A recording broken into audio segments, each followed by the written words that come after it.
Bana, jambo na karibu sana mtazamaji Bongo Super Media. Swali ambalo watu wengi wamekuwa wakijiuliza katika mitandao mbalimbali ya kijamii, lakini pia katika kona mbalimbali za nchi ya Tanzania. Ni nani ambaye atakuwa waziri mkuu wa Jamhuri ya Muungano wa Tanzania? Kuna majina mengi sana yamesambaa katika mitandao mbalimbali ya kijamii. Kila mtu anasema la kwake. Lakini nimekutana na jina moja ambalo kimsingi unaweza ukafikiria kwamba mtu huyu pengine nafasi hii inamfaa. Ni mtu gani?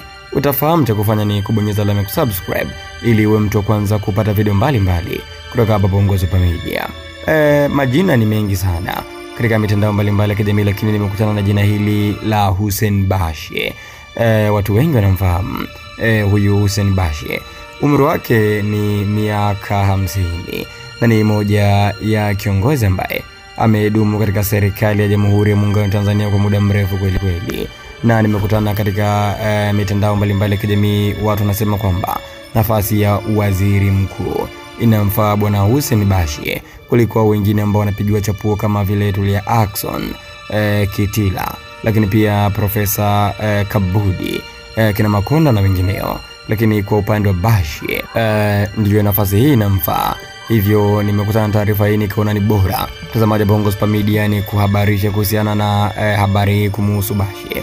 Unadhani katika watu ambao wapo katika system hivi sasa, Bashe anafaa kuwa waziri mkuu kuliko wengine ambao wametajwa hapo awali?